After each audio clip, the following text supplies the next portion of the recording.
Hello, నేను miss రావు. మహారాష్ట్ర ఫలితాల వైపు తెలుగు రాష్ట్రాలు చూస్తూ ఉన్నాయి. దానికి కారణం, ఒకవేళ మహారాష్ట్రలో ఓడిపోతే ఎన్డీఏ ప్రభుత్వం సెంటర్లో ఉన్నది కొంచెం స్లో అవుతుంది, అక్కడ కనుక గెలిస్తే ఇంకా స్పీడ్గా వెళ్తుంది, దాని ప్రభావం తెలుగు రాష్ట్రాల మీద ఉంటుంది అనేది ఒక ఈక్వేషన్. సో అసలు అక్కడ ఉండేటువంటి సిచ్యువేషన్ ఏంటి అనేది తెలుసుకునేటువంటి ప్రయత్నం చేద్దాం. ప్రస్తుతం మన దగ్గర రాజకీయ విశ్లేషకులు శివరాం ప్రసాద్ గారు ఉన్నారు. ఇంటరాక్ట్ అవుదాం. సార్ నమస్తే. నమస్తే సార్, మహారాష్ట్ర ఎన్నికలు మనకి ఎందుకులే అనుకోవచ్చు, కానీ బట్ దాని ఎఫెక్ట్ ఎంతో కొంత తెలుగు రాష్ట్రాల మీద ఉంటుంది. ఎందుకంటే అమెరికా ఎలక్షన్ ప్రభావం తెలుగు రాష్ట్రాల మీద ఉన్నప్పుడు పక్క రాష్ట్రంలో ఉండేది ఖచ్చితంగా ఉంటుంది కదా. సో మహారాష్ట్రలో ఈ యాక్చువల్ సిచ్యువేషన్ ఏం కనిపిస్తుంది సార్ యాజ్ ఆఫ్ నౌ? మీరు అన్నట్టు ఇందాక మహారాష్ట్ర ఎలక్షన్లు ఒక్క మన మీదే కాదు, దేశం మీదే ప్రభావం చూపిస్తుంది రేపు ఉన్న దాంట్లో. అలాగే నరేంద్ర మోడీ గారి నాయకత్వం మీద కూడా ప్రభావం చూపిస్తుంది. ఆయన ఇప్పుడున్న ప్రకారం వెళ్ళాలా, లేకపోతే ఆర్ఎస్ఎస్ విధానాలకు లోబడి ఆర్ఎస్ఎస్ డామినేషన్ని యాక్సెప్ట్ చేయాలా అనేది కూడా ఒక ప్రధానమైన విషయం అవుతుంది. ఎందుకంటే ఇప్పుడు హర్యానా ఎలక్షన్ మొన్న జరిగిన దాంట్లో యాక్చువల్గా ఓడిపోవాల్సిన బీజేపీ, గెలవాల్సింది కాంగ్రెస్ ఓటింగ్ ప్యాటర్న్ బట్టి. కానీ బీజేపీ గెలిచి కాంగ్రెస్ ఓడిపోయిందంటే కాంగ్రెస్ ఫెయిల్యూర్స్ ఉన్నాయి. కాంగ్రెస్ వాళ్ళకి వచ్చేదానికి ఆప్ను కలుపుకుంటే వాళ్ళు విజేతలు అయ్యేవాళ్ళు. వాళ్ళు ఓవర్ కాన్ఫిడెన్స్తో పోయి ఆ పని చేయలేదు. బీజేపీకి వచ్చేదానికి ఆర్ఎస్ఎస్ క్యాడరు, ఆర్ఎస్ఎస్ అక్కడ ప్రతి చోటకి వెళ్ళి కొన్ని వేల టీములు ఫామ్ అయ్యి వాళ్ళు అక్కడ వాళ్ళ అనేక విషయాల మీద, ఇప్పుడు ఈ కుస్తీల మీద ఒకటి, తర్వాత మా అగ్నివీరు విషయాల్లో కూడా వాటిలన్నిటినీ ఎక్స్ప్లెయిన్ చేసి సామాన్య జనాలకి ఒక విధమైన బీజేపీకి యాంటీగా ఉన్న కొంతమంది ప్రజలను కూడా అనుకూలంగా చేయగలిగారు. అంటే అది నిజం చెప్పాలంటే ఆర్ఎస్ఎస్ విజయం. హర్యానా ఎన్నిక అనేది ఆర్ఎస్ఎస్ విజయం. ఓకే, ఇప్పుడు అది కంటిన్యూ అవుతుంది. ఇప్పుడు ఇక్కడ ఆర్ఎస్ఎస్ఏ ప్రచారం తలకెత్తుకుంది. అక్కడ చేసినట్టే ఇక్కడ కూడా దళాలుగా ఏర్పడి 10 మంది 15 మంది ఉన్న ఒక గ్రూప్కి కొంతమంది వెళ్ళటం, వాళ్ళని ఎక్స్ప్లెయిన్ చేయటం, హిందుత్వం గురించి మాట్లాడటం, ఇక్కడ ఈ కాంగ్రెస్ విధానాలు, అట్లాగే కుటుంబ పాలన, వేరే వేరే విదేశీ దురాక్రమణ అని అదే ఇవన్నీ చెప్తా, రాహుల్ గాంధీ గురించి ఇవన్నీ చెప్తా ఒక విధమైన అట్మాస్ఫియర్ తీసుకురావడానికి ప్రయత్నం చేస్తున్నారు. ఇప్పటికే దాదాపు 2 లక్షల మీటింగ్స్ ఇటువంటి కండక్ట్ చేశారని అంటున్నారు. దాదాపు 2 లక్షల మంది ఇటువంటి ఈ చిన్న చిన్న రోడ్ సైడ్ మీటింగ్స్, చిన్న మీటింగ్స్ ఆల్రెడీ ఆర్ఎస్ఎస్ కానీ దాని అనుబంధ శాఖలు చాలా ఉన్నాయి కదా, కొన్ని దాదాపు 100 దాకా ఉన్నట్టున్నాయి. వాళ్ళందరూ ప్రచారం మొదలెట్టారు. అంటే ఆర్ఎస్ఎస్ హోమ్ల్యాండ్ కదా, హోమ్ల్యాండ్, అందువల్ల మీరు అన్నట్టు 2 లక్షల మీటింగ్లు అట్లా చేశారు. కాబట్టి ఇవాళ ఆ మహారాష్ట్ర ఎన్నిక అనేది ఆ ఆర్ఎస్ఎస్ కూడా ఒక ప్రెస్టేజ్. ఇక్కడ ఇది సక్సెస్ అయితే ఇదే విధానం మొత్తం దేశం మొత్తం అమలు చేయడానికి అవకాశం ఉంటుంది. ఒకవేళ మహారాష్ట్రలో కనుక మహాయుతి కూటమి కనుక సక్సెస్ కాలేదనుకోండి, కాకపోతే అది నరేంద్ర మోడీ గారి నాయకత్వం మీద ఖచ్చితంగా ప్రభావం చూపుతుంది. ఒకవేళ అక్కడ విన్ అయితే ఆర్ఎస్ఎస్ అడుగుజాడల్లో ఖచ్చితంగా నడవాల్సి వస్తుందా మోడీ గారు? ఆర్ఎస్ఎస్ అడుగుజాడల్లో నడుస్తామని చెప్పినా ఆ విధానాలు పూర్తిగా అమలు చేయలేదు. కాబట్టి మన పార్లమెంట్ ఎన్నికల తర్వాత వెంటనే మోహన్ భాగవత్ గారు వచ్చి పబ్లిక్గా ఒక స్టేట్మెంట్ ఇచ్చారు. అంటే ఆ ఇచ్చిన వెంటనే వెళ్ళి అమిత్ షా గారు కలిశారు. వీళ్ళు అక్కడ ఆయన్ని నాగపూర్ వెళ్ళి కలిశారు. అంటే ఒక విధమైన హెచ్చరిక పంపించడం జరిగింది. ఆ తర్వాత ఒక ఆర్గనైజేషను మనస్ఫూర్తిగా పనిచేస్తే ఏ విధంగా ఉంటుంది ఫలితం అనేది హర్యానా ఎన్నిక రుజువు చేసింది. సో అప్పుడు ఏదో కామెంట్ చేశారు కదా, అధికారం ఉండేది సేవ చేయటానికి, అవును, తలకెక్కించుకొని తలకెక్కించుకుంటే కుదరదు అన్నట్టుగా హెచ్చరించారు. సో ఇంకొక పాయింట్ కూడా సార్, నరేంద్ర మోడీ గారికి వాళ్ళు ఇంటర్నల్లో బీజేపీ పార్లమెంట్ రూల్స్, సంస్థాగతంగా ఉండే రూల్స్ ప్రకారం ఈయనకి ఏజ్ బార్ అయింది కాబట్టి ప్రత్యక్ష ఎన్నికల నుంచి తొలగించడానికి ఈ ఎన్నిక దానికి ఆజ్యం వస్తుందా? అవ్వచ్చు. ఒకవేళ కనుక ఇక్కడే కనుక మహావికాస్ అగాడి వస్తే ఇది ఇంప్లిమెంట్ చేయొచ్చాము. సో అంటే ఇప్పుడు హర్యానాలో ఆర్ఎస్ఎస్ విజయం సాధించింది, ఇక్కడ కూడా మహారాష్ట్రలో ఇప్పుడు మహాయుతి కూటమి వస్తే ఆర్ఎస్ఎస్ విజయం కింద అనుకోవాలి. ఎందుకంటే ఇప్పుడు ఇక్కడే మనం ఈ మధ్యన జరిగిన పార్లమెంట్ ఎన్నికలు చూద్దాం. పార్లమెంట్ ఎలక్షన్స్కి వచ్చేటప్పటికి మొన్న మహారాష్ట్రలో అగాడి అంటే మన కాంగ్రెస్ అనుకూలంగా వచ్చినాయి, 30 సీట్లు వచ్చినాయి వాళ్ళకి. వీళ్ళకి వచ్చింది అంత 17 సీట్లే, అంటే దాదాపు డబల్ సీట్స్ వచ్చినాయి వాళ్ళకి. పైగా మొత్తం మన ఎస్సీ ఎస్టీ నియోజకవర్గాల మొత్తంలో 9 ఉంటే 1 వచ్చింది బీజేపీకి, మిగిలినన్ని కాంగ్రెస్ కూటమికి వెళ్ళిపోయినాయి. ఎస్సీ ఎస్టీ మొత్తం ఒక్కటే బీజేపీకి వచ్చింది. మిగిలిన మొత్తం ఓట్లన్నీ సీట్లన్నీ పార్లమెంట్ సీట్లన్నీ వాళ్ళకి వెళ్ళిపోయినాయి, కాంగ్రెస్ కూటమికి వెళ్ళిపోయినాయి. రెండోది ఏంటంటే మీరు మామూలుగా చూస్తే వీళ్ళకి 43.75% ఎంతో ఇది కాంగ్రెస్ కూటమికి, 43.5% బీజేపీ కూటమికి వచ్చినట్టుగా మహారాష్ట్రలో వచ్చినాయి లోక్సభ ఎన్నికల్లో. అంటే చాలా స్లెండర్ మార్జిన్, పెద్ద తేడా ఏం లేదు కదా అని పైకి కనపడుతుంది. కానీ 178 సీట్లు ఉన్నాయి. ఎక్కడ మన మరాఠ్వాడ ఒక చోట, అట్లాగే పశ్చిమ మహారాష్ట్ర, విదర్భ, ఈ 3 రీజియన్స్. అంటే ఈ 3 కూడా మనకి తెలంగాణ, అలాగే అంటే నైజాం స్టేట్స్ ఒకప్పుడు నైజాం స్టేట్స్, మన తెలుగు రాష్ట్రాలు, అట్లాగే మన కర్ణాటకకి బోర్డర్ ప్రాంతాలు, కర్ణాటక తెలంగాణ బోర్డర్ ఈ మొత్తం ప్రాంతంలో 9.75% ఎక్కువ వచ్చినాయి. ఎవరికి? అగాడికి, అంటే కాంగ్రెస్ కూటమికి ఎక్కువ వచ్చినాయి. అంటే తేడా ఎంత ఉంది? 9.75%. అక్కడున్న సీట్లు 178 హైయెస్ట్ ఉన్నాయి. అవుట్ ఆఫ్ 288 178 అక్కడే ఉన్నాయి. ఓకే. అక్కడ కాంగ్రెస్ పెర్ఫార్మెన్స్ బాగుంది, బీజేపీ పెర్ఫార్మెన్స్ బాగా. ఓకే. అదే మరాఠ్వాడా ఏరియా చూసుకుంటే మొత్తం అసలు బీజేపీ కూటమికి వచ్చిన ఓట్లే 29%. కాంగ్రెస్ కూటమి 15% కన్నా ఎక్కువ తేడా ఉంది, అధికంగా సాధించారు వాళ్ళు. మరి ఈ క్యాల్కులేషన్ చూస్తే అక్కడ మీకు కనపడిన దానికి ఇది మొత్తం ఓవరాల్గా కనపడిన దానికి, ఇక్కడ ప్రాంతీయంగా కనపడిన దానికి తేడా ఉంది. ఓట్ షేర్ ప్రాంతీయంగా ఓట్ షేర్లో ఈ తేడా ఎక్కువ ఇక్కడ కనపడుతుంది. కానీ ఇప్పుడు అందుకే దానికి కౌంటర్గా బీజేపీ వాళ్ళు కర్ణాటకలో ఉండే సిచ్యువేషన్స్ని, తెలంగాణలో ఉండేటువంటి సిచ్యువేషన్స్ని అక్కడ ఎలివేట్ చేస్తున్నారు. అవి పని చేయదు అంటారా? అంటే అది ఇప్పుడు నేను ఇందాక అందదే ఎలివేట్ చేయటం అనేది బీజేపీ ఒక లీడర్ చెప్తే కాదు, అదే దాన్ని ఆర్ఎస్ఎస్ క్యాడర్ కిందకి తీసుకెళ్తాను. ఆర్ఎస్ఎస్ క్యాడరు ఇదే విషయాన్ని తీసుకెళ్ళటం, అలాగే ముస్లిం రిజర్వేషన్స్ అని ఇంకోటి ఇటువంటి అన్నీ తీసుకెళ్తాను. అది పని చేస్తుందా పని చేయదా? పని చేస్తే బీజేపీ ఫేవరు, కానీ అంత తేలిగ్గా పని చేయదు. Already voters decided. అంటే 2 ఫ్యామిలీస్ ఉన్నాయి అక్కడ, బాల్ ఠాక్రే ఫ్యామిలీ, అలాగే శరద్ పవార్ ఫ్యామిలీ. వీళ్ళు ఎప్పటి నుంచో దాదాపు 30-35 ఏళ్ళ నుంచి అక్కడ వాళ్ళ యొక్క ప్రభావం ఉంది అక్కడ. మహారాష్ట్రలో ఉన్న ఇదేంటంటే పెద్దరికాన్ని గౌరవించటం, అలాగే అక్కడ కొన్ని ఈ సొసైటీస్ ఉన్నాయి, షుగర్ లాబీ ఉంది, అవన్నీ అది ఎక్కువగా శరద్ పవార్ చేతిలో ఉన్నాయి. అవన్నీ కూడా ప్రభావం చూపుతుంది. ఇప్పుడు ఇవన్నీ చూసుకుని మీరు దీని ప్రకారం ఏ విధంగా వస్తుంది అనేది ఒకటి.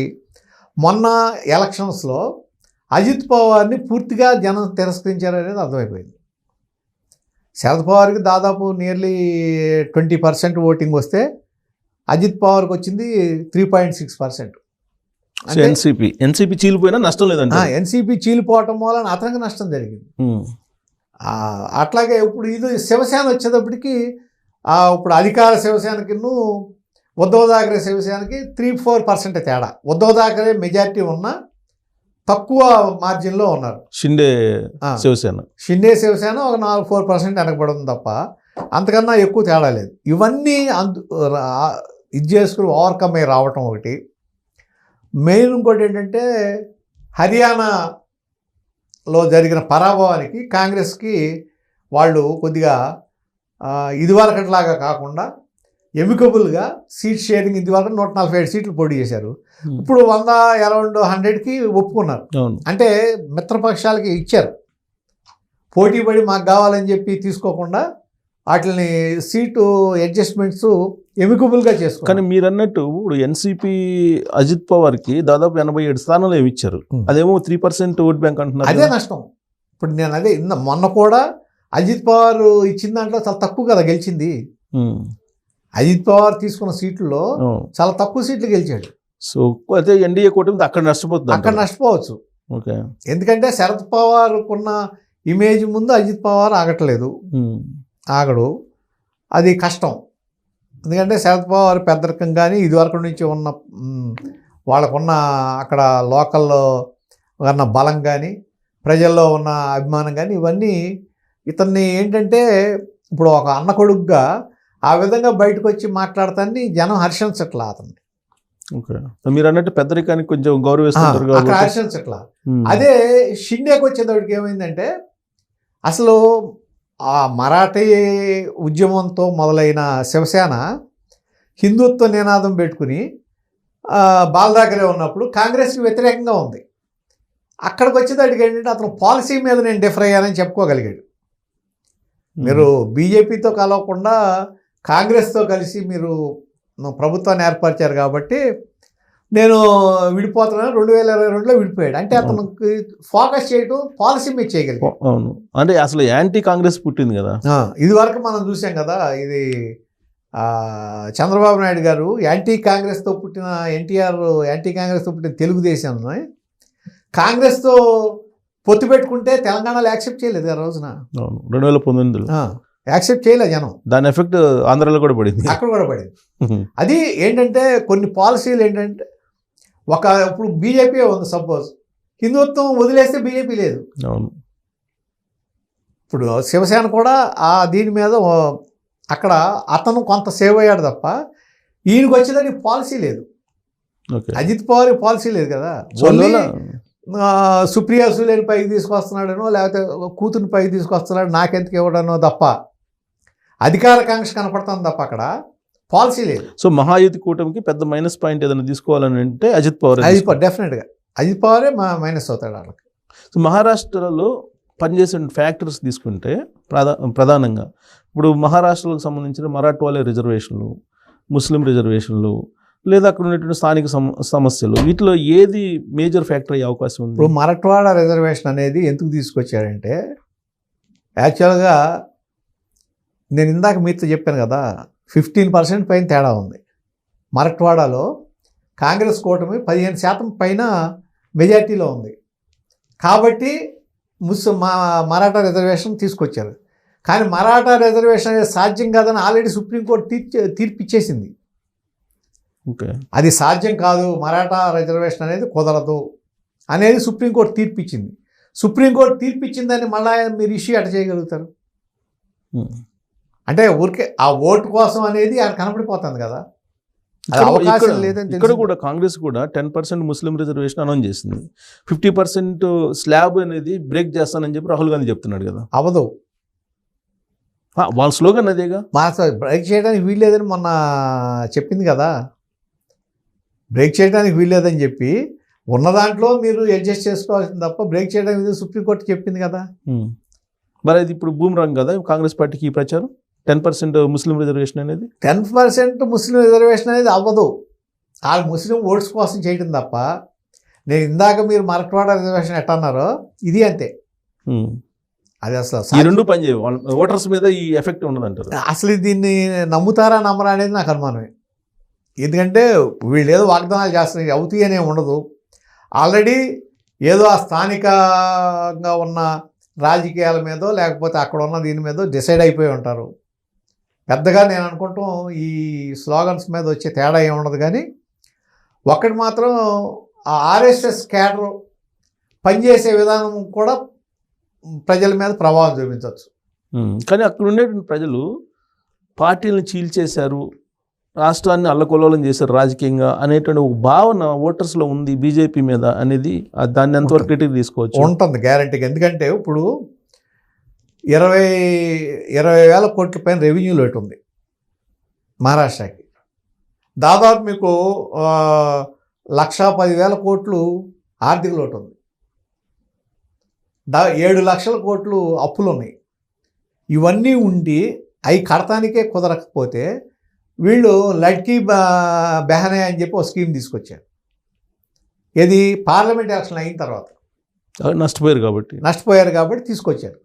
తీసుకొని దాన్ని ఇంప్లిమెంట్ చేస్తూ ఉన్నారు. అది యాక్చువల్గా సరిగ్గా ఇంప్లిమెంట్ అవ్వకపోగా దానివల్ల ఇప్పటికి ఇంప్లిమెంట్ అవుతున్న స్కీమ్స్ అంటే 1,00,000 కోట్ల పైన ఖర్చు అవుతుంది సంవత్సరానికి. అది 1,00,000 కోట్ల పైన ఖర్చు అయ్యే ఈ లడ్కీ బెహనేతో పాటు ఇంకొక 6 ఎన్నో స్కీములు ప్రకటించారు.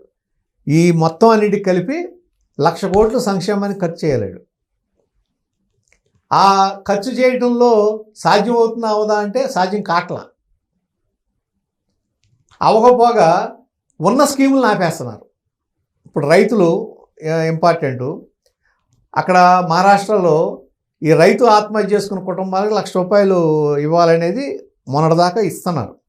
దాన్ని ఆపేశారు దీనికోసం. ఈ లడ్కీ బెహనే అలాగే ఈ స్కీముల కోసం అది ఆపేశారు. అట్లాగే 500 కోట్ల పైన దాదాపు ఈ కాంట్రాక్టర్లకి ఇవ్వాల్సింది ఉంటే అవి ఆపేశారు. అంటే అభివృద్ధి కుంటుపడింది. మీరు ఒకటి మేము జనాలకు ఇస్తున్నాము అనగానే ఓట్లు వేసే పద్ధతి వాళ్ళ జనాల్లో లేదు. మీరు సంక్షేమం ఉండి అభివృద్ధి కూడా చూపిస్తేనే ఓట్లు వేస్తున్నారు కానీ ఓన్లీ సంక్షేమం అంటే నమ్మే పరిస్థితి ప్రజల్లో కూడా లేదు. ఇప్పుడు జగన్మోహన్ రెడ్డి మొన్న 2019 చూసాం. నేను ఇన్ని లక్షల కోట్లు ఇచ్చాను, మొత్తం జనం నాకు ఓటేస్తారు, ఇన్ని కోట్ల కుటుంబాలు 1,30,00,000 40 లక్షల కుటుంబాలకు నేను ఇచ్చాను. ఆ 1,40,x2 అంటే 2,85,00,000 మందికి నేను ఇచ్చాను. ఆ ఓట్లు నా ఎడపోతాయి అంటే ఎడపోయినాయి. మరి అంటే ప్రజలు సంక్షేమాన్ని దాన్ని రెండు చూస్తున్నారు. అంతే కదా, సంక్షేమాన్ని డబ్బులు ఇచ్చి నడవడానికి, రోడ్డు తాగడానికి మంచిది లేకపోతే ప్రయోజనం. కానీ మహారాష్ట్రలో అభివృద్ధి పూర్తిగా పోయింది. మహారాష్ట్ర అనేది ఆ డెవలప్డ్ స్టేట్కి ఆ అభివృద్ధి అనేది లేకపోతే ప్రజల రియాక్షన్ కూడా అదే విధంగా ఉండే అవకాశం ఉంది. ఇది మరి ఏ విధంగా ఉంటుంది, ఆర్థికంగా ఏ విధంగా ఉంటుంది, ఆర్థికంగా కూడా చాలా ఇబ్బందుల్లో ఉంది ఆ స్టేట్. మీరు అన్నట్టు 7 లక్షల కోట్ల అప్పుల్లో ఉందండి. 7 లక్షల కోట్ల అప్పు ఆంధ్రప్రదేశ్కి ఇంచుమించుగా దగ్గరగా ఉంది, దాదాపు దగ్గరగా ఉంది. అదే మరి అన్ని ఫ్యాక్టరీలు అంత ఇది ఉండి బాంబే లాంటి సిటీ ఉండి దాదాపు 1,00,000 కోట్లు బాంబే నుంచే వస్తాయి ఆ రెవెన్యూ. ఇవన్నీ ఉండగా 1,00,000 కోట్ల పైన వస్తుంది బాంబే నుంచి. ఇన్ని ఉండగా మహారాష్ట్ర ఆ విధంగా ఉంటామంటే గవర్నెన్స్ ఫెయిల్యూరే కదా. మరి అది కూడా ప్రజల మీద ప్రభావం చూపుతుందిగా. సో ఇంకోటి ఏంటంటే పక్క రాష్ట్రాలు ఏదైతే ఉన్నాయో, ఇప్పుడు హర్యానా ఫలితాల మీద కర్ణాటక అలాగే తెలంగాణకు సంబంధించి సూపర్ 6లు అనౌన్స్ చేశారు, ఉచిత బస్సులు అయిన రకరకాలు. అవి ఇంప్లిమెంట్ చేయట్లేదు అనే ప్రచారం అక్కడ బాగా పనిచేసింది, అందుకే బీజేపీ గెలిచింది అంటారు. ఎక్కడ? హర్యానాలో అసలు అదేం కాదండి. హర్యానాలో గనక ఆప్తో కాంగ్రెస్ పొత్తు పెట్టుకుని ఉంటే ఆ కుమారి శైలజాని కనుక ఆ విధంగా కాంగ్రెస్ పార్టీ నాయకుడు ఆయన ఉన్నాడు కదా, సీఎం క్యాండిడేట్ మొన్నటిదాకా ఉన్నాడు, ఆవిడని అవమానపరచుకుంటూ ఉంటేవాళ్ళు, ఆవిడ ప్రచారానికి రాకుండా ఉండకుండా ప్రచారానికి వచ్చి ఉంటే కాంగ్రెస్ పార్టీదే గెలుపు. సో ఈక్వేషన్స్ ఫెయిల్ చేసింది. కానీ ఇక్కడ ఇప్పుడు బోర్డర్ స్టేట్స్ కదా కర్ణాటక తెలంగాణ, ఖచ్చితంగా ఈ రాష్ట్రాల పరిపాలన కాంగ్రెస్ ఉంది కదా, దీని ప్రభావం కర్ణాటక మీద ఉండదు? కర్ణాటక బోర్డర్ కాన్స్టిట్యున్సీల మీదనే ఉండదంటారా? పెద్దగా నేను అనుకుంటలేదు అంత ఉంటుందని. పెద్దగా ఉండకపోవచ్చు, అంత ప్రభావం ఉండి చేసే అంత ఇది ఉండకపోవచ్చు. అంటే దీని మీదనే బీజేపీ ఆశ పెట్టుకున్నట్టున్నారు కదా. పెట్టుకుంటారంటే ఒకటి బీజేపీ ఆశ పెట్టుకున్నదంటే ఆ విధంగా ప్రచారం చేస్తారు, కానీ జనం అంత అర్థం చేసుకునే ఇది ఎక్కడ ఉంటుంది? మీరు ఒక పెద్ద దాని విషయాన్ని చెప్పారనుకోండి. ఇప్పుడు హర్యానానే ఉంది, హర్యానాలో మరి మొన్నటిదాకా అగ్నివీర్ మీద విపరీతమైన వ్యతిరేకత ఉంది. అట్లాగే ఈ పహిల్మాన్ వీటి మీద ఉంది, వ్యవసాయ చట్టాల మీద కూడా ఉంది, వ్యవసాయ చట్టాల మీద విపరీతంగా ఉంది. మరి ఆ రైతులు ఎక్కడైతే మెజారిటీ ఉన్నారో అవన్నీ మన బీజేపీ గెలిచింది కదా, ఆ సీట్లన్నీ బీజేపీకి వచ్చినాయి కదా మొన్న. సో ఒక రాష్ట్రానికి ప్రభావం ఇంకో రాష్ట్రం మీద ఉండదు, పెద్దగా ఉండదు, చాలా తక్కువ ఉంటుంది. సో ఇప్పుడు మన పార్లమెంట్లో వచ్చినటువంటి ఓట్ పర్సంటేజ్కి ఇప్పుడు రాబోయే ఎన్నికల్లో వచ్చే పర్సంటేజ్కి మనం కంపేర్ చేసుకోవచ్చా? కొంతవరకు ఉంటుంది. ఎందుకంటే మొన్నే ఓట్లు వేశారు, కొంత ఏంటంటే క్లారిటీ వచ్చింది. శరద్ పవార్కి ఎన్ని పడినాయి, అట్లాగే అజిత్ పవార్కి ఎన్ని పడినాయి, షిండే వర్గానికి ఎంత పడింది, ఉద్ధవ్ థాకరే వర్గానికి ఎంత పడింది, ఇవన్నీ తెలిసినాయి. ఇప్పుడు బీజేపీ మేజర్ పార్టీ ఇది, మన మహాయుద్ధంలో ఆల్మోస్ట్ 153 దాకా పోటీ చేస్తున్నట్టుంది. కాంగ్రెస్ వచ్చేటప్పటికి 100. మరి 153లో ఎన్ని గెలుస్తుంది బీజేపీ అనే దాని మీద కొంత ఆధారపడి ఉంటుంది. నా ఉద్దేశం అయితే ఏదైతే మీరు అజిత్ పవార్కి ఇచ్చారో దాంట్లో నష్టం ఎక్కువ జరుగుతుంది. ఈ శివసేన దాంట్లో కూడా ఈ 3 రీజియన్స్, మరాఠ్వాడా, పశ్చిమ మహారాష్ట్ర, అట్లాగే విదర్భ, ఈ 3 ఏరియాల్లో కూడా శివసేన ఉద్ధవ్ థాకరేకే ఎక్కువ వస్తుంది, కాంగ్రెస్ కూటమికే వచ్చే అవకాశం ఉంది. సరే, మీరు అనేది బోర్డరు కర్ణాటక తెలంగాణ బోర్డరు అనేది కలిసి వస్తుంది అంటున్నారు. మీరు మహారాష్ట్ర నార్త్కి వెళ్తే గుజరాత్ ఎఫెక్ట్ ఉండి బీజేపీ కలిసి వస్తుంది కదా. మరి మీకు ఒక రీజియన్, నార్త్ రీజియన్లో కిందటి ఎలక్షన్లో అయితే ఆల్మోస్ట్ బీజేపీకి కొద్ది ఎడ్జ్ ఉంది, ఎక్కువ ఎడ్జ్ లేదు అక్కడ, చాలా స్లైట్ ఎడ్జ్ ఉంది అక్కడ.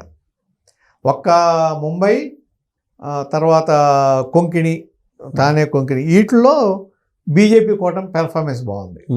అంటే గోవా సైడు, ఇటు ముంబై, అక్కడ బీజేపీ పెర్ఫార్మెన్స్ బాగుంది, ఈ సైడ్ లేదు. కానీ కంపేర్ చేస్తే కనుక మనం ఇప్పుడు అంతకుముందు ఏంటంటే లోక్సభ ఎన్నికలప్పుడు సెంట్రల్లో ఢిల్లీలో ఏ గవర్నమెంట్ వస్తుంది అనేది అస్పష్టత. కానీ ఇప్పుడు స్పష్టత ఉంది కదా, ఢిల్లీలో ప్రభుత్వం ఉంది, డబుల్ ఇంజిన్ సర్కార్ అయితేనే అభివృద్ధి అనేది ఉంది కదా, అది పనిచేయదా?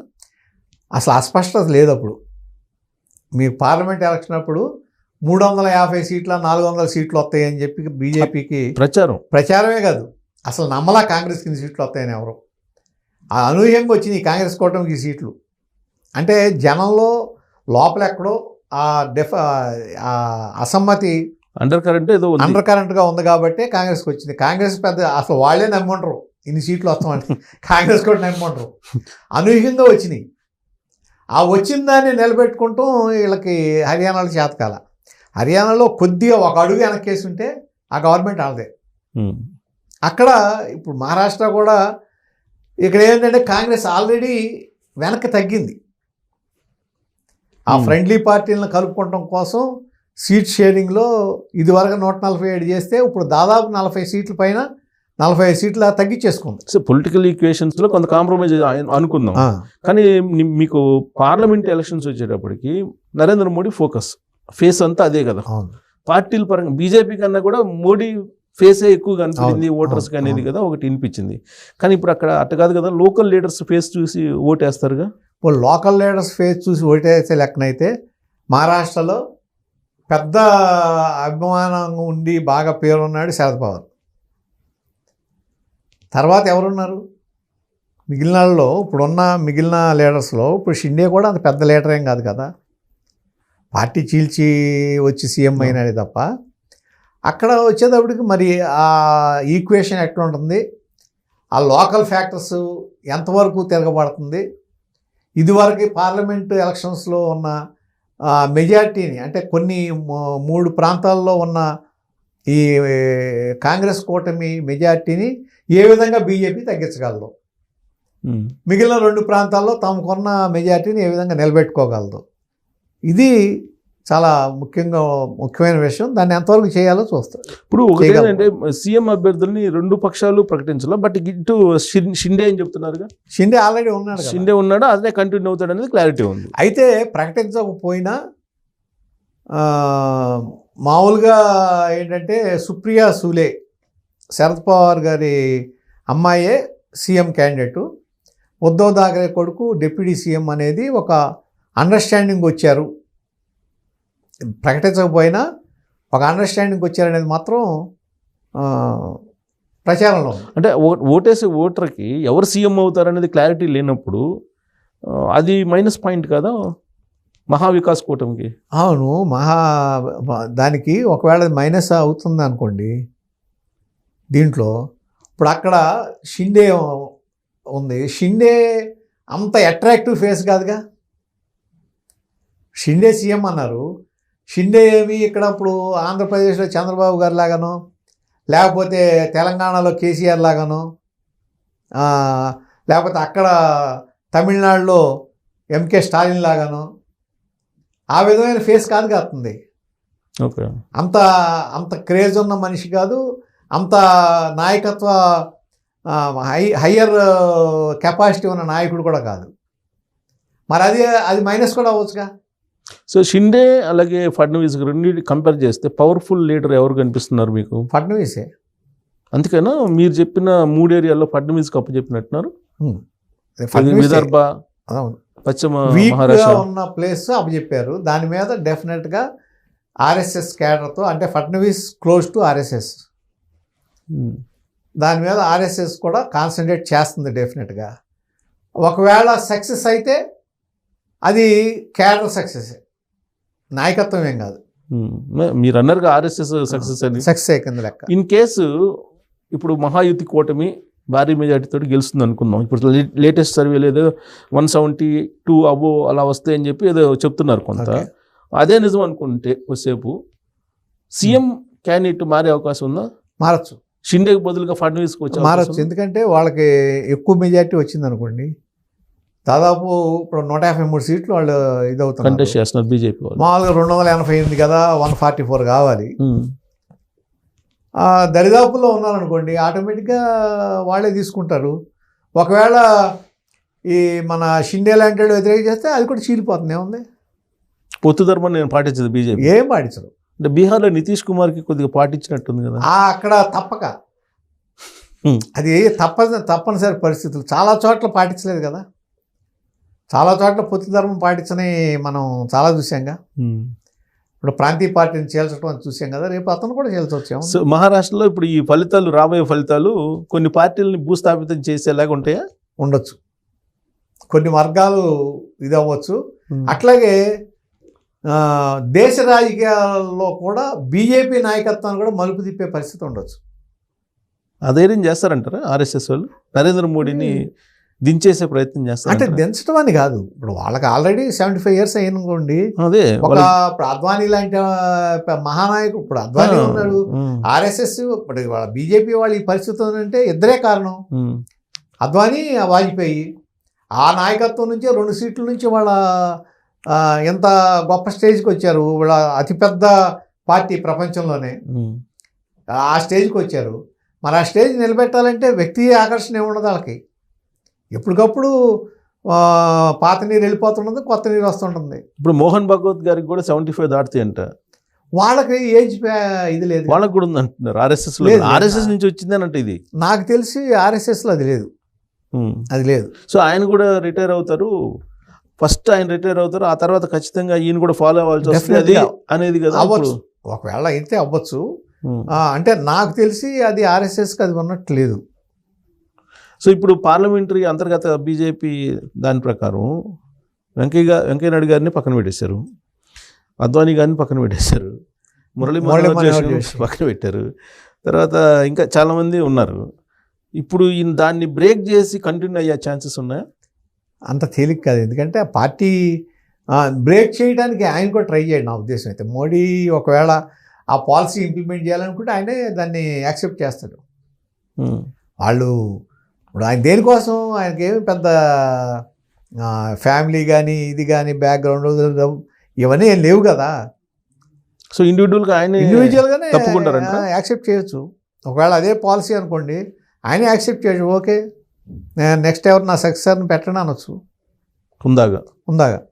అంతేగాని వాళ్ళు ఈ విధంగా ఎదురు తిరగటం అనేది అయితే నేనైతే బీజేపీలో ఆ సంస్కృతి లేదు, అవ్వదు కూడా.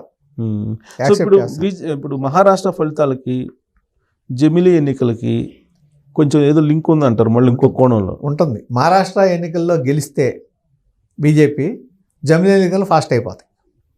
2027కి తీసుకొచ్చేస్తారు. 26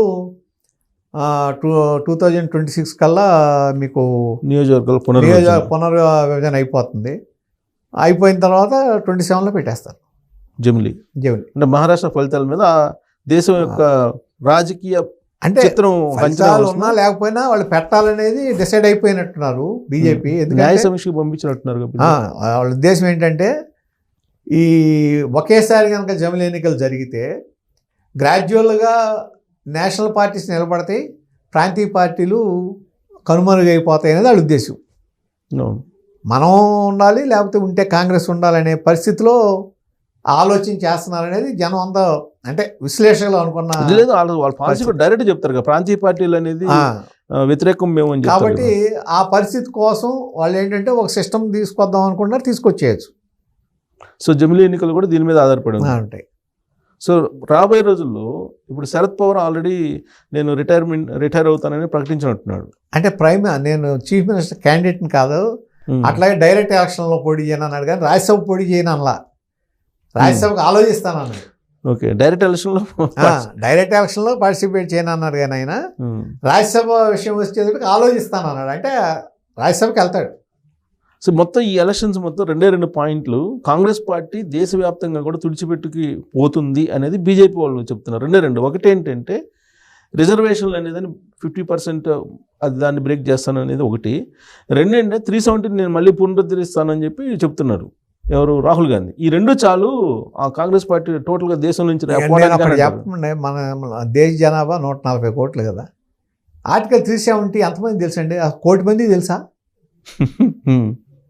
చెప్పండి నాకు. అంటే రద్దు చేసిన తర్వాత కొత్త గొప్ప తెలుసుకుని ఎంతమంది తెలుసు అండి? చాలా తక్కువ మంది తెలుసు. దాని మీద మామూలు సామాన్యులు తెలియకపోవచ్చు, కానీ దాని మీద పార్లమెంట్ నేను అనేది సామాన్యులకి అది పట్టించుకోడు. సామాన్యుడికి మామూలు వాళ్ళకి ఏంటి, సరిగ్గా జరుగుతుందా జరగట్లేదా గవర్నెన్స్, మనకి రావాల్సిన స్కీమ్లు వస్తున్నాయా లేవా, ఇబ్బందులు లేకుండా ఉన్నాయా లేవా, లేకపోతే ఈ నిత్యావసర వస్తువులు ధరలు పెరగకుండా ఉంటున్నాయా లేవా, శాంతి భద్రతలు బాగున్నాయా లేవా, ఇంతవరకే చూసుకుంటాడు తప్ప ఆర్టికల్ 370 గురించి ఆలోచించే పరిస్థితే ఉంటే దాని గురించి దేశం మొత్తం ఆలోచిస్తే అసలు మన దేశంలో రాజకీయం ఎట్టెందుకుంటుంది? సో అది క్రైటీరియా, అసలు క్రైటీరియా. ఈ రిజర్వేషన్ కూడా పనిచేయదు అంటారు, ఏది సుప్రీంకోర్టు చెప్పింది కాబట్టి 50% అసలు ఇంప్లిమెంట్ చేయడం అనేది ఇంపాసిబుల్, అసలు కుదరదు. ఈ ఊరికే చెప్పడమే తప్ప సుప్రీంకోర్టు ఆల్రెడీ ఇప్పుడు ఈ మరాఠవాడ రిజర్వేషన్స్, మరాఠీ రిజర్వేషన్ చల్లదని చెప్పేసింది కదా. సో ఈ 2 అయితే రేపు ఎన్నికల ఫలితాలకి క్రైటీరియా అయితే ఉండదు, పెద్దగా ఉండదని నా ఉద్దేశం. ఇప్పుడు లేటెస్ట్ డేటా ప్రకారం కొత్తగా వచ్చే ఓటర్స్ కానీ యూత్ ఓటర్స్ కానీ కొంచెం ఎక్కువ ఉన్నారు అక్కడ. వాళ్ళు ఆ ఓటర్స్ని ఎక్కువ ఎవరు అట్రాక్ట్ చేయగలరు అంటే వయసు రీత్యా మరి రాహుల్ గాంధీ ఏంటంటే కొద్దిగా యంగ్స్టర్ వీళ్ళ మీద కంపేర్ చేస్తే. అలాగే ఇప్పుడు విదేశాంగ విధానంలో చూస్తేనేమో మోడీ బాగా సక్సెస్ అయ్యాడు, కానీ ఇది ఎంతమందికి అర్థమవుతుంది? కొత్త ఓటర్స్ వచ్చినా కానీ నార్మల్గా ఇటు అటు కొన్ని చీలికి వస్తుంది, కానీ ఎవరికి ఎక్కువ వెళ్తుంది అంటే మనం చెప్పలేం.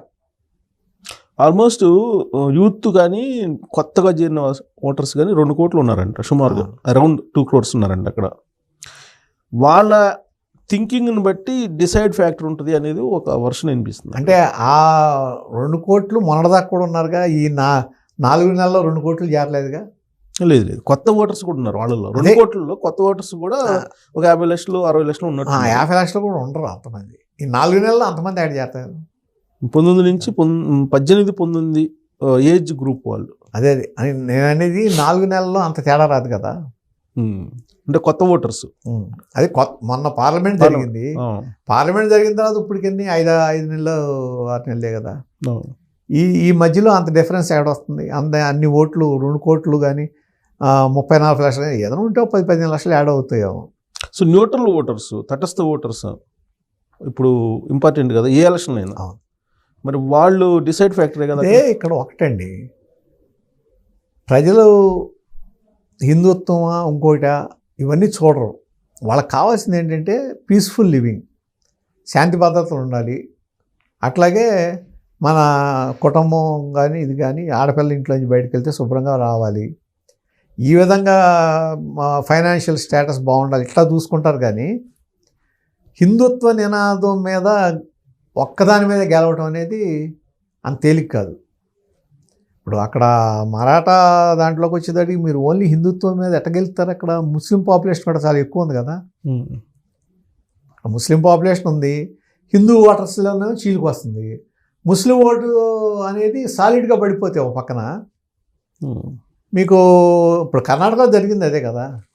అవును, కర్ణాటకలో అదే జరిగింది, అదే అక్కడ జరిగింది అనుకోండి, మరి ఎవరికి అనుకూలంగా ఉంటుంది అప్పుడు?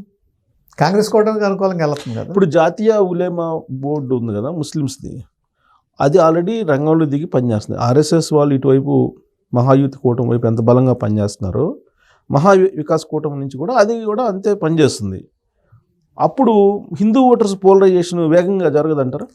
అంటే వాళ్ళు ఇప్పుడు ఆర్ఎస్ఎస్ అయినా మీరు చెప్పినట్టుగా వాళ్ళ ఉలేమా వాళ్ళైనా పబ్లిక్గా పనిచేయరు. వాళ్ళ ఇప్పుడు ఉలేమాలు ఉన్నారనుకోండి, ఆ మసీదుల్లోనో అక్కడో వెళ్ళి చిన్న చిన్న మీటింగ్లు పెట్టి వాళ్ళు ఉన్న వాళ్ళకి చెప్పేసి వెళ్ళిపోతారు. అది వాళ్ళకి స్ప్రెడ్ అయిపోతుంది. ఇప్పుడు వీళ్ళైనా ఆర్ఎస్ఎస్ కూడా అదే విధంగా చేస్తుంది. అది ఎంతవరకు పనిచేస్తుంది అంటే నెగిటివిటీ వస్తుందా అంటే అంత తేలిగ్గా రాదు, బయటకు రావట్లేదు కదా వాళ్ళు. బయట రారు, బట్ తటస్థ ఓటర్ అనే ఉంటారు కదా సెక్టర్, ఆ సెక్టార్ అనేది ఇటువైపు మొగ్గు చూపుతుందా అటువైపు మొగ్గు చూపుతుందా అనే దానికి ఈ పరిణామం పనిచేయదంటారా? అంటే ఎట్లా ముస్లిమ్స్ కాంగ్రెస్కి ఏమన్నారు కాబట్టి, అట్లాగే ఇప్పుడు ఆర్ఎస్ఎస్ హిందుత్వమే కదా, ఇప్పుడు హిందువులా ముస్లిమ్సా అని చెప్పి వాళ్ళు డిసైడ్ అవుతారా? న్యూట్రల్ వారు డిసైడ్ అవుతారా? అవరు కదా. అక్కడ ఉన్న లోకల్ క్యాండిడేట్ని బట్టో దీన్ని బట్టో డిసైడ్ అవడానికి అవకాశం ఉంటుంది. ఇదన్నా అంటే ఒకటి కాంప్లికేటెడే మీరు అన్నట్టు. మహారాష్ట్ర కాంప్లికేటెడ్. ఆర్ఎస్ఎస్ ప్రచారం పనిచేస్తే బీజేపీకి వస్తుంది. అట్లా కాకుండా పార్లమెంటు ఎన్నికల సిస్టమ్ కనుక కంటిన్యూ అయితే కాంగ్రెస్ కూటమి గెలుస్తుంది. సో జనరల్గా మనం చూస్తే ఓవరాల్గా ఒక అభిప్రాయం ఏంటంటే అర్బన్ ఓటర్స్ ఎప్పుడు కూడా బీజేపీ వైపు ఉంటారండి. అవును.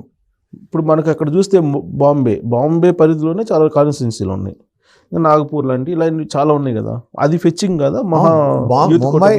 అదే కదా, ముంబై, కొంకిణి ఈ ప్రాంతాలన్నీ మొన్న కూడా బీజేపీకే మెజార్టీ, బీజేపీ కూటమికే మెజార్టీ వచ్చింది మొన్న కూడా. కానీ మరి గ్రామీణ ప్రాంతాలు మిగిలినవన్నీ ఇప్పుడు అహ్మద్నగర్ దగ్గర నుంచి ఆ కింద షిరిడి అవన్నీ మొత్తం ఆ ప్రాంతాలన్నీ కూడా కాంగ్రెస్ కూటమికి వెళ్ళినాయి కదా. సో రూరల్ ఏరియాస్ కాంగ్రెస్కి ఉంటుంది, ఎక్కువ వెళ్ళినాయి కదా. సో దానివల్ల బీజేపీకి అర్బన్ ఓటర్స్ వచ్చినందువల్ల పెద్ద బెనిఫిట్ ఉండదంటారా? ఉంటుంది, వాళ్ళకి అక్కడ వరకు ఉంటుంది. కానీ ఆ ఇది ఎఫెక్ట్ వీళ్ళ మీద ఇక్కడ మిగిలిన ప్రాంతాల్లో ఇప్పుడు నేను చెప్పిన 3 ప్రాంతాల్లో పనిచేయాలిగా. ఈ 3 ప్రాంతాల్లో కిందటి ఎలక్షన్లో దాదాపు 9.75 10% దాకా కాంగ్రెస్ కూటమికి మెజారిటీ ఉంది. అంటే మీరు 11% వస్తే తప్ప మీరు దాన్ని బీట్ చేయలేరు కదా. సో ఈ క్రిటికల్ పొజిషన్ తెలిసేనా 16-17 తారీఖుల్లో చంద్రబాబు గారిని పవన్ కళ్యాణ్ గారిని ఇద్దరిని ప్రచారానికి రమ్మని చెప్పారు. అంతే కదా, తెలుగు వాళ్ళు ఉన్న ఏరియా తర్వాత వీటిల్లో ప్రచారానికి రమ్మనేది అందుకే. సో లాస్ట్ టైం వారణాసికి పంపించారు, ఇప్పుడు మళ్ళీ మహారాష్ట్రకి పంపిస్తున్నారు. అంటే నరేంద్ర మోడీ గారికి గ్రాఫ్ పడిపోతుందని అర్థమైందా? మొన్న కూడా మరి మీరు చూస్తే ఏదైతే రామాలయం కట్టారో ఆ కాన్స్టిట్యున్సీ బీజేపీకి వెళ్ళలేదు కదా. అవును అవును. ఇప్పుడు మా యూపీలో పెర్ఫార్మెన్స్ బాగాలేదు కదా మొన్న. అవును, చాలా తగ్గిపోయింది కదా. కాబట్టి అవన్నీ అంత తేలిక కాదు. మనం అనుకున్నట్టుగా ఏదో పక్క రాష్ట్రాల ప్రభావం ఇవి అంత ఉండదు, లోకల్లో ఎఫెక్టే ఎక్కువ ఉంటుంది. మరి ఎందుకు చంద్రబాబు గారిని పవన్ కళ్యాణ్ గారిని అక్కడ ప్రయోగిస్తున్నారు? అంటే ప్రతి ఓటు కౌంటే కదా. అంటే అక్కడ క్రిటికల్గా ఉందని భావిస్తున్నారు వాళ్ళు. పొజిషన్ క్రిటికల్గా ఉందని తెలియబట్టే తీసుకెళ్తున్నారు. వాళ్ళు కూడా చంద్రబాబు నాయుడు గారు కానీ లేకపోతే పవన్ కళ్యాణ్ కానీ వీళ్ళిద్దరినీ కూడా ఎక్కడంటే నేను చెప్పిన 3 ప్రాంతాల్లోనూ ఉపయోగిస్తారు. ఓకే, విదర్భ, పశ్చిమ మహారాష్ట్ర అండ్ మరాఠ్వాడ. సో ఈ అంటే బోర్డర్లో తెలుగు వాళ్ళు ఉంటారు. బాంబే సిటీ ఉంది కదా, బాంబే సిటీలో కూడా తెలుగు వాళ్ళు ఎక్కువ ఉంటారు అనుకుంటా. బాంబే సిటీలో మన నాయకులు వెళ్తే ఇదే అంత ఎక్కడ ఉంటారు, వాళ్ళే పెద్ద మేము బిజీ అనుకుంటారు. వీళ్ళు చెప్పిన మీటింగ్లు వినేవాళ్ళు ఉండవు. చంద్రబాబు నాయుడు గారికి ఉన్న ఇమేజ్ని బాగానే చేస్తారు. మోడీ గారి Definitely. పార్టీ ఉపయోగించుకుంటారు. ప్రతి ఓటు అవసరం. వాళ్ళు కూటమిలో ఉన్నారు కాబట్టి ఉపయోగించుకుంటారు. తప్పే ఉంది దాంట్లో. తప్పులేదు. జనరల్గా ఎప్పుడు తీసుకెళ్ళదు కదా. ఇప్పుడు హర్యానా తీసుకెళ్ళలేదు కదా, అవును కాశ్మీర్కి తీసుకెళ్ళలేదు కదా. అవును హర్యానా కాశ్మీర్ తీసుకెళ్ళలేదు. ఇది మనకు దగ్గర కాబట్టి, అంటే అంతకన్నా ఎక్కువ టఫ్గా ఉందనేది వీళ్ళ ఉద్దేశం. ఇప్పుడు అదే నేను అంటే టఫ్ లేకపోతే లేకపోతే తీసుకెళ్ళరు. ఉమ్. ఇప్పుడు చంద్రబాబు నాయుడు ఇటువంటి ఆయన్ని తీసుకెళ్ళి అక్కడ కూర్చోబెట్టి ఈయన ఇమేజ్ పెంచరు. పెంచడానికి ట్రై చేయరు. డెఫినెట్గా ట్రై చేయరు. అవును. అంటే కాన్బర్ట్ పొజిషన్లోనే తీసుకెళ్తారు. సో టిపికల్గా మీ అబ్జర్వేషన్ ప్రకారం మీరు ఆర్టికల్స్ కూడా రాశారు కదా, దాని మీద స్టడీ చేస్తున్నారు. మీ అంచనా ప్రకారం ఏ గవర్నమెంట్ వచ్చేదానికి అవకాశాలు ఉన్నాయి? అంటే ఎక్కువ అవకాశం నా ఉద్దేశం అయితే కాంగ్రెస్ కూటమి ఓకే, వచ్చే అవకాశం ఎక్కువ. వీళ్ళ ప్రచారం లేకపోతే ఈ గ్రౌండ్ వర్క్ బాగా పనిచేస్తే బీజేపీ కూటమికి వచ్చే అవకాశం ఉంది. అంటే ఇప్పుడు అక్కడ ప్రాంతీయ పార్టీలు బలంగా ఉన్నప్పుడు ఏంటంటే ప్రాంతీయ పార్టీల్లో కేడర్ బలంగా ఉంటారు. ఇప్పుడు హర్యానాలో ప్రాంతీయ పార్టీలు వీక్ అయిపోయినాయి. అక్కడ ఇదివరకు ఉన్న లోక్దళ్ కానీ ఆ తర్వాత దేవిలాల్ గారు ఉన్నప్పుడు ఈ పార్టీలన్నీ వీక్ అయిపోవడం వలన అక్కడ కేడర్ ఏది మన రీజనల్ పార్టీస్ కేడర్ దెబ్బతింది. ఇప్పుడు ఇక్కడ రీజనల్ పార్టీస్ ఏంటంటే కేడర్ స్ట్రాంగ్గా ఉంటుంది. మహారాష్ట్రలో ఆల్రెడీ శివసేన వాళ్ళు కేడర్ బేస్డే, శరద్ పవార్ కేడర్ బేస్డే. అంటే ఈక్వల్గా పోటీ చేయగలరు, ఈక్వల్గా ఫైట్ చేయగలరు. సో ఏ కోణం నుంచి తీసుకున్న ఎడ్జ్ అయితే మహావికాస్ కూటమికి ఉందంటారు, కాంగ్రెస్ నా కూటమి. ఉద్దేశం అయితే కాంగ్రెస్ కూటమికి ఎడ్జ్ ఉంటుంది. Right sir, thank you very much. చూద్దాన్ని.